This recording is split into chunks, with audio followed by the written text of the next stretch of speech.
Good morning, digital fundraisers, and welcome to our very first live session of our first virtual conference, Digital Fundraising Day 2019. A full day of digital fundraising sessions from charity and technology experts, and of course, your wonderful selves. Conservation Champions WWF join us in the studio to kick us off with a webinar on how charities can leverage partnerships in their fundraising strategy. Dan Murray, Senior Partnership Development Manager, and Karolina Piotrowska, Partnership Communications Manager, will be taking us through a transformational journey of how WWF changed their approach to partnerships to drive digital activations. They've got some great case studies and even better learnings for all charities, so you're in for a treat.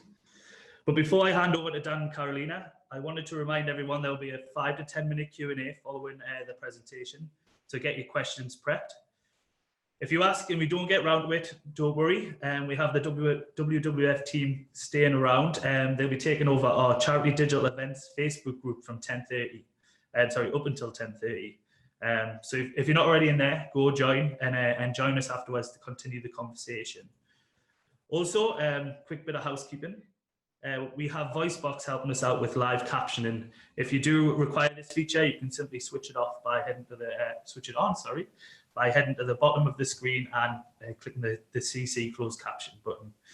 Well, that's enough from me for now. Dan, Karolina, welcome. Take us away. Thank you very much, Chris. As Chris said, we're here to talk about how we work with partnerships broadly, which I'll cover very quickly, and how we've changed our approach to best leverage partnerships for different fundraising asks. Cool. So very quickly, I just want to touch on what WWF work on, as we've broadened our scope quite a lot. So we're not just cute cuddly pandas anymore, even though my first slide was a lot of cute penguins. We've really expanded, and we're now talking about food, climate, big global issues. So we've had to really change our approach on how we're fundraising for things, because it's far less specific, it's far more broad, and we're actually asking a far greater ask from our members and supporters. Sorry, Dan, just to interject, our speaker volume seems to be varying on the microphone. First webinar pain points. We're waiting to fix this now, so just bear with us. Yeah, carry on, Dan. Sorry. Cool. So just to quickly touch on how we work with partnerships specifically and in the UK. So we've done a lot of work around what we think partnerships can best contribute to, which I've listed here. And these are kind of the key things that's within their gift, I suppose, to achieve and really help the planet. So how does that actually work in practice, and how do we work with fundraisers, with fundraising and partners? So we've changed our model, if you will, in terms of how we fundraise. So from a more manual collection type approach to a real directive towards our digital estate, as we call it. So whether that's our website, whether that's on social, etc. There's still a requirement for traditional phone-ins because of an older audience, but we're really focused on getting that new, younger crowd who are so engaged with the environment at the moment. And we need to change our approach to better engage with them. And we've also had to change our work with partners, as I've said before. And one of the things we've done is looked at 3 levers, which I've got here. The first being business leadership. So that's what's within their gift, what's within their supply chain to actually change. We work with them on policy. So can we influence government? Can we influence business sectors and practices? And then the last one is consumers, which is obviously where our focus is today on fundraising. And I think one point that's very important to stress is we've become far more strategically aligned with our partnerships. So we need to ensure that the goals that I've touched on earlier are linked with what the partners are doing. So whether that's their business operations specifically, or whether that's their business objectives. We need to make sure that when we are fundraising with partners, that there is common ground, because it's not just us pushing our cause. That we've moved away from that philanthropic model. This needs to be a real co-earned piece, and co-creation is a big part of how we work with our partners. So a first example of this is how we've worked with Thai Union, who you might better know them as John West in the UK. And the key way we've worked with them from a partnership that was in 2014 to 2018 was we did a lot of work around changing their supply chain, yes. But in terms of fundraising, we focused our fundraising ask on coastal East Africa. And it was all around artisanal fishing projects, and that has got a really close link with their supply chains in the Indian Ocean. So we wanted to make sure that the real principles that are embedded within Thai Union are shared with what we're asking people to fundraise for, so that there's a real push from them. And it also means that the partners more engaged, they've got a greater emphasis on fundraising their side, and we were able to raise over £700,000 for projects across coast of East Africa, which was a fantastic result. Thanks, Dan, for setting the scene, and hello, everyone. Another challenge that we face quite often, as Dan said, we're trying not to be seen as only conservation charity anymore, but still lots of areas of our work are far away for people that we're trying to reach in the UK. And recently we are trying to leverage the brands that we work with to help us bring the issues we work with closer to home. And one of the examples I wanted to bring in here is a campaign that we worked on with the Old Mood Cider. And you can see this ad that you might have seen on primetime TV. Our partnership with Old Mood Cider was about working to safeguard critical species and habitats around the world. And by partnering with them, we're aiming to protect vital natural habitats around the world while reaching new audiences and inspiring more people to join the fight for our world. And what we've been doing with them, we've been working with Old Mood to protect some of the most important habitats on Earth and to protect 500,000 acres of the Amazon rainforest. And this is where our joint purpose is aligned. Old Mood was really passionate about protecting the Amazon, and this is one of our core programs as well. And together with them, we're getting this story out there, online, on television, at summer festivals. We're telling the world about the amazing places and species we're so determined to save, and inspiring new generations of supporters to join us in this fight. And you've seen the TV ad that without this partnership, we wouldn't have been able to get across on primetime TV. You might have seen it in between Love Island episodes this summer, which isn't usually the charity spot. But thanks to this partnership, we've been able to reach quite new audiences for us. We've also had online activities starting from YouTube. But what was important there is that the journey was always designed to lead back to specific call to actions to support WWF, either by becoming a WWF member, adopting a Jaguar, or finding any other way that people could support us. And the other quite interesting thing was the Kiwi camp that you can see. And at the Isle of Wight, people could come in and get involved with all sorts of eco-friendly activities, from recycling their cans to upcycling clothes. And also at the Kiwi camp at Isle of Wight, we had a tap-in device, and that allowed us to raise over £700 for WWF, which isn't necessarily a huge amount, but that was a good test for us to see if something like that will work in the long term. And I think this example just kind of brings the long-term visibility, and that was an opportunity for us to get our brand across to new audiences, which we wouldn't able to normally get, and that's how we leveraged that that partnership, by accessing new different channels for us. Cool. And then just to kind of further Karolina's point around how we're trying to bring habitats to life, and how that's a big challenge for us, especially if we're in the UK, and how do we get people to care about things so far away. So what we're looking to do a lot more is have really exciting drama stunts that bring these beautiful places to life and these beautiful animals to life. So the example you're seeing here is called Into the Wild, where we had rangers and a habitat created at the Westfield shopping centre, and it was all about offering something to people. It's about giving them the chance to engage, but all pointing, like I was saying before, towards our digital estate. So whether that's a hashtag they can get involved with as a small ask, or whether that's more specific in terms of a fundraising ask. So whether that's adopt a tiger, or whether that's become a full member. There's varying levels of engagement that people can do with us. But in terms of how we inspire that engagement and that action. It's about creating stunts and drama and getting people involved and physically involved, like we're seeing here with VR headsets. So using technology to really bring it to life in a better way. And then how does that apply to partnerships?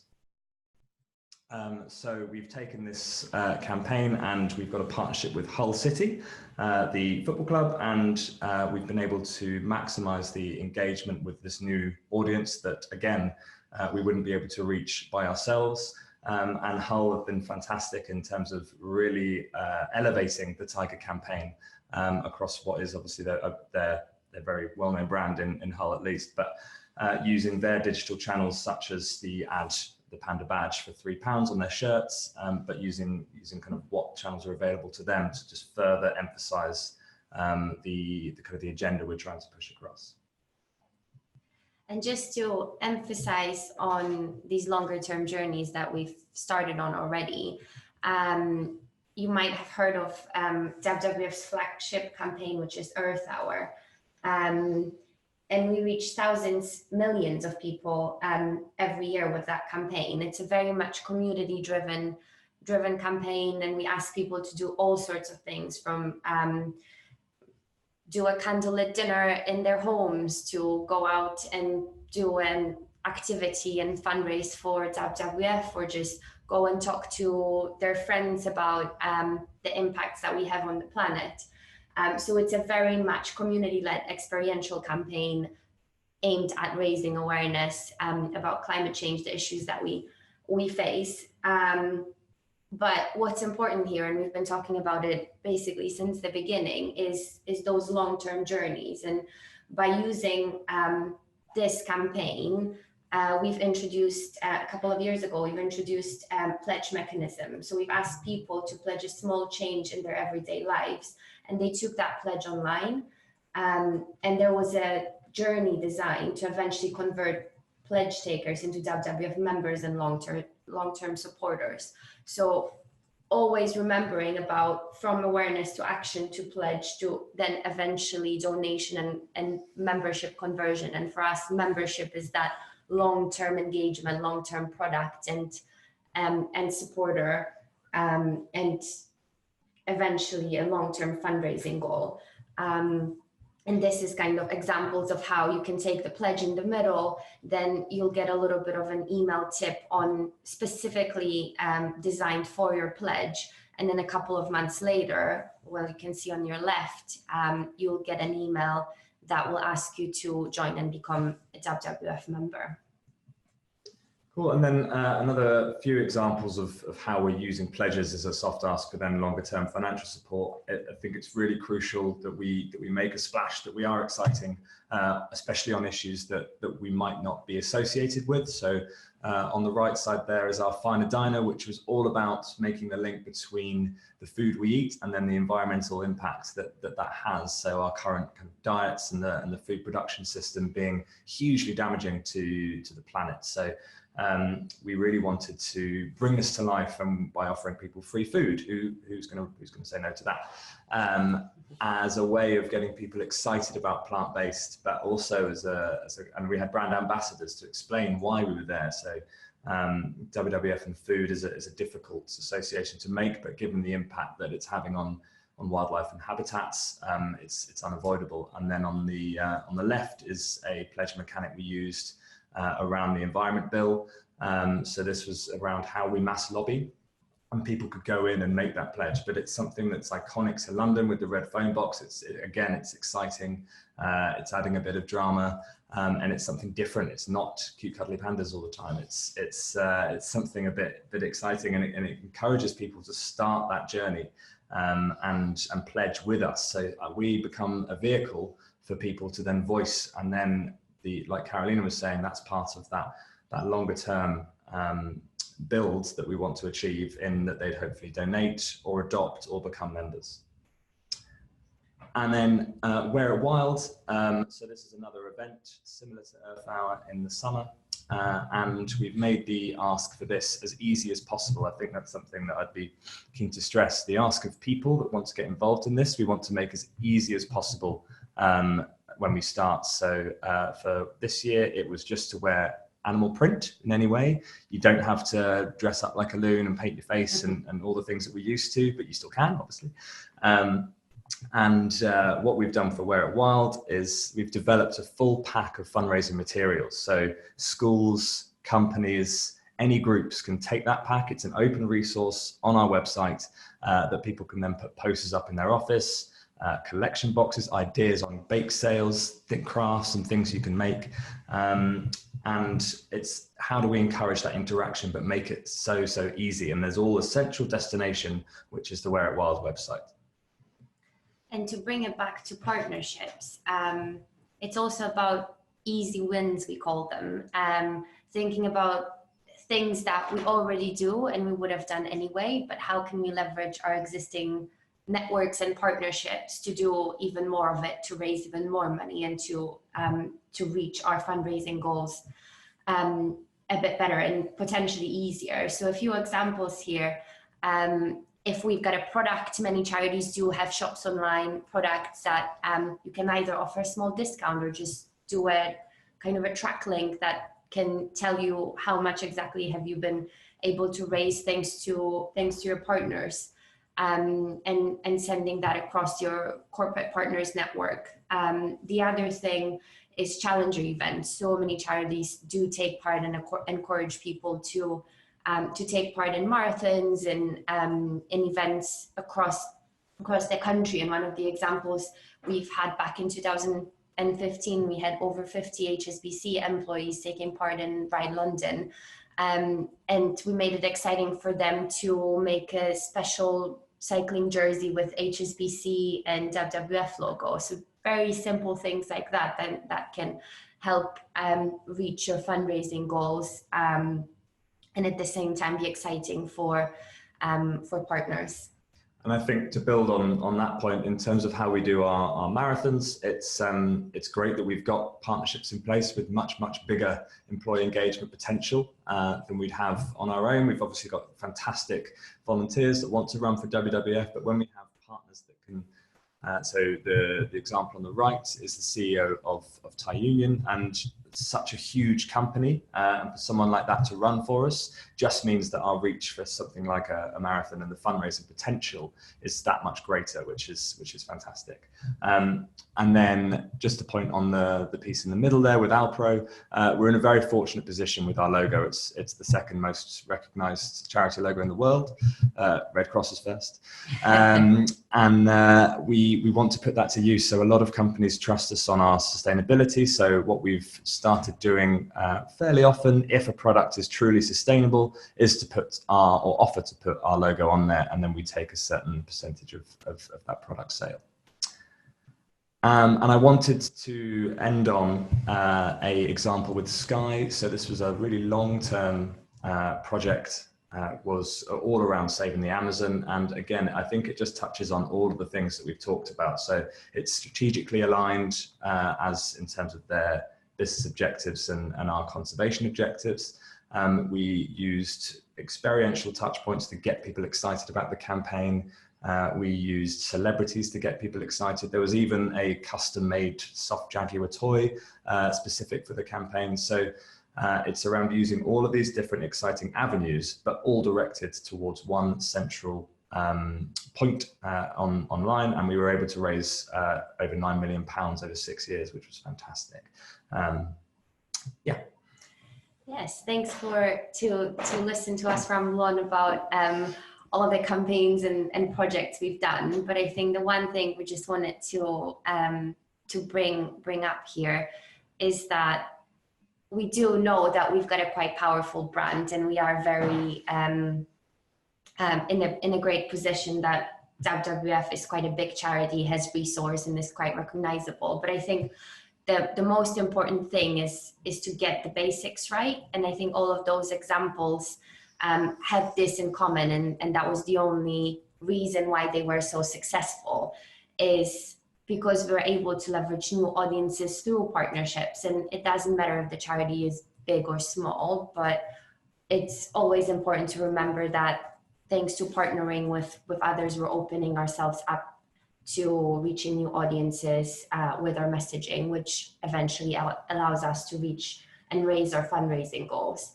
Another point, what Dan was talking about in the beginning, is we are able to build much stronger messaging in partnerships where we can align on brand communication and strategic goals. So finding those campaigns that both organizations are passionate about or have something to say about, because then we've got the solid fundamentals for our campaigns. So that's quite important.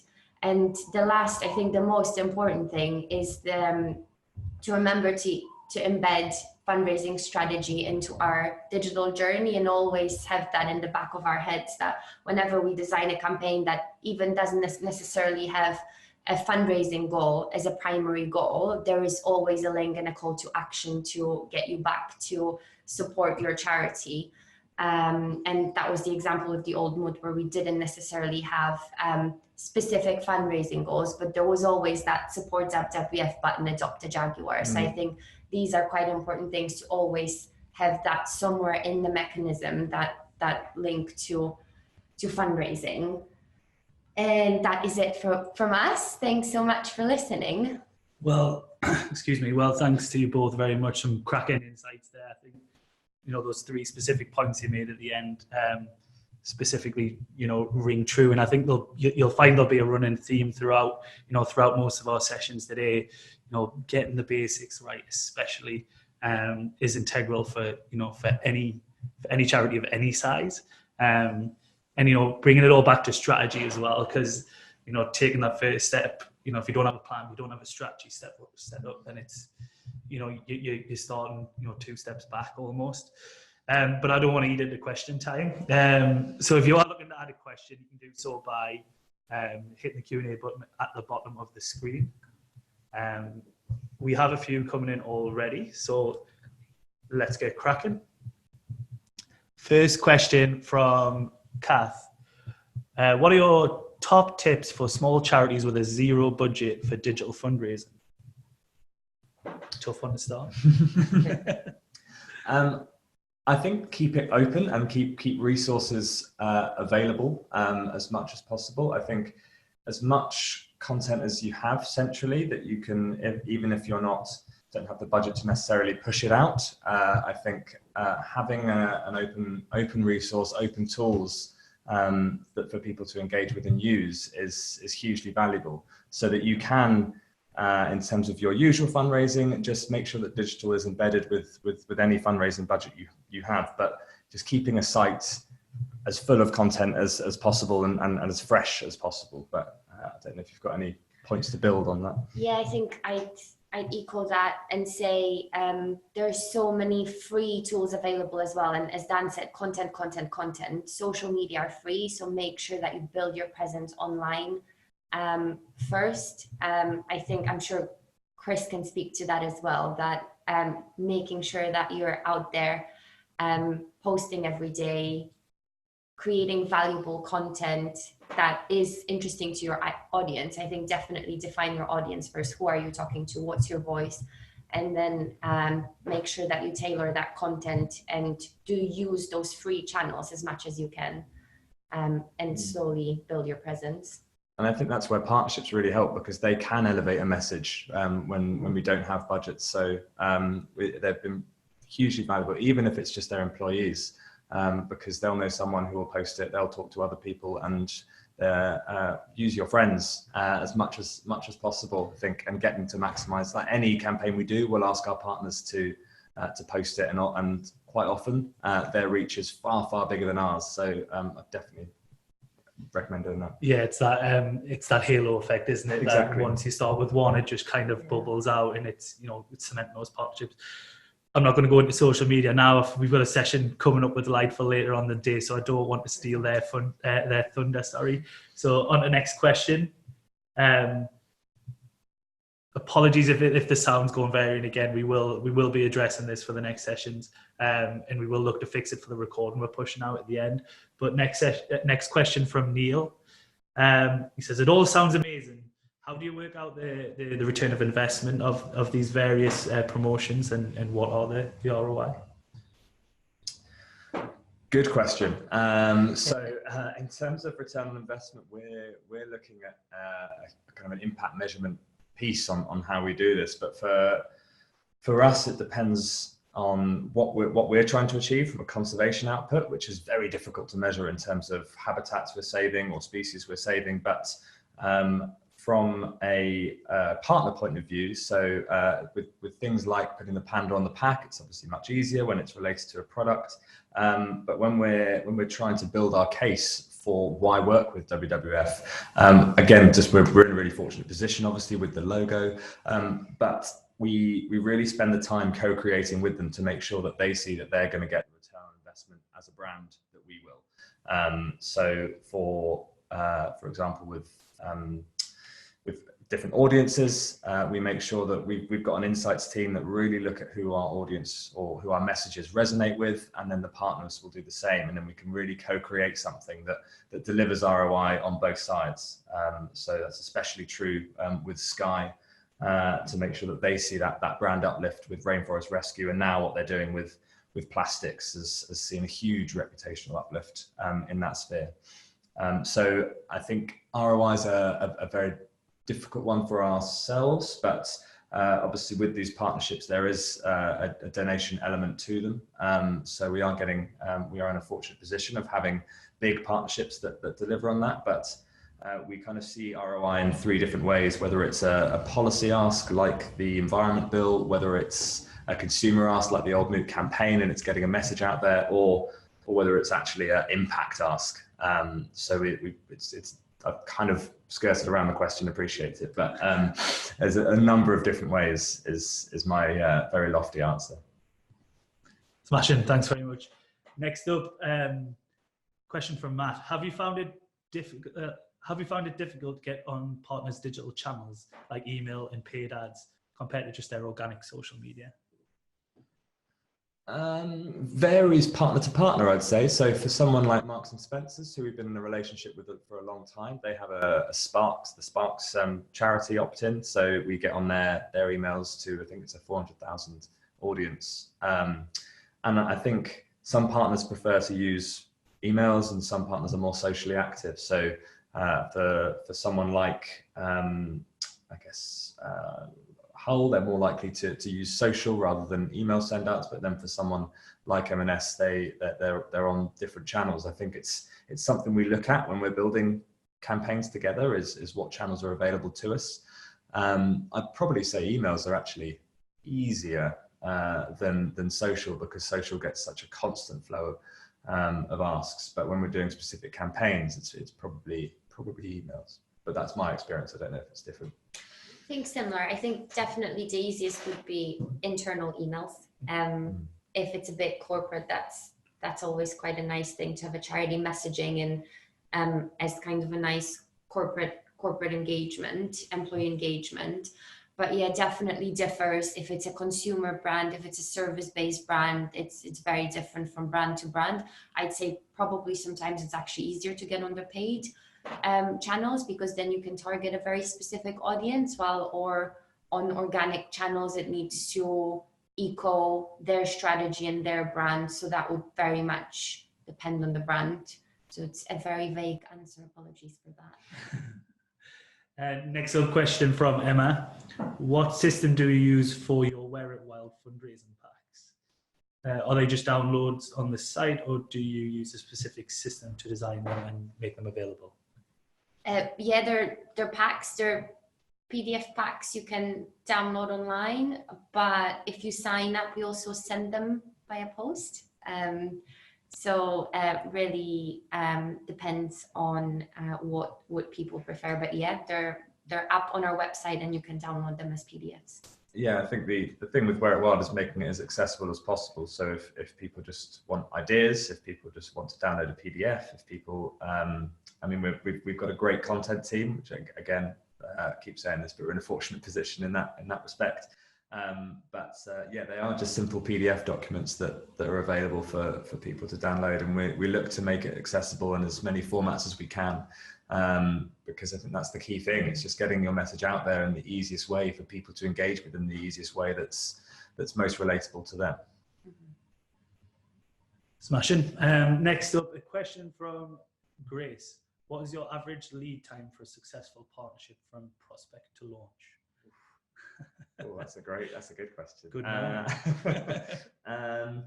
So we've recently done, just to put it in context, I guess, depending on the size, we've recently done a partnership with Tesco's, which took years to piece together and agree what the 3 years, I think it was, to put together what the partnership would entail. And we've got some great insights, and we're now starting to finally work with them. So from prospect to launch can take over like five years or so, depending on the size. But then we can be quicker and more agile. But like Old Mood, for example, that took I'd say a few months from launch, from interest to launch, and that was all done this year in 2019. We started conversations maybe early last year and launched this summer. So yeah, it could be quite quick, but it could be really complex depending on. Yeah, and I think it depends on if it's an engagement consumer-based partnership with a company that's already got great sustainability credentials, then it's much quicker than one that we need to do a huge amount of technical work in the background on improving supply chains, etc. Before we're willing to do any kind of big consumer-based campaigns with them. Smashing. Right, we'll squeeze one last question in before we have to go, just because I think it's a really good one. From Ruth, do you have any tips for approaching organisations about partnerships, particularly for small charities? Yeah, I think well, the obvious ones would be to do your homework and look at their annual reports and what they've achieved, and how can you find that real strategic alignment with them. So looking at what your company or your organizational goals are and what theirs are, and where that sweet spot is in the middle. That's the best meetings I've been in, is when we've actually co-created that and been honest and just said, this is what we're working on. I'm really excited by what you're doing because we think it fits with what we do. And then sitting in a room and really co-creating what that partnership could then look like. And then I guess, yeah, then how it goes from there would vary. But if you've got that key insight that really sits at the top of any partnership you build, that's co-created and everyone's agreed on, from the CEO their level to CEO charity level, that's always the great foundation for a successful partnership. Yeah, kind of take away there sort of transparency and collaboration. Right? Sounds good. Well, that's all we got time for today. Not for today, for this morning's sessions. We've got plenty else coming up today. Big thanks to Dan and Karolina for being a part of Digital Fundraise Day. It's been a pleasure to have you. Thank you. As promised, they'll be sticking around for another 30 minutes to answer questions on our Charity Digital Events Facebook group. So any ones we didn't get answered here, we'll be taking over there and answering them live, as well as any other ones. So head over there now. Next up on the agenda, we have a video of the best online fundraising platforms for charities, followed by our first digital fundraising podcast. It's going to cover the digital fundraising, what's it all about. Big apologies again for the sound. We will be editing a recording of this, so it hopefully won't be the same in the recording. That'll be going up live today, later today.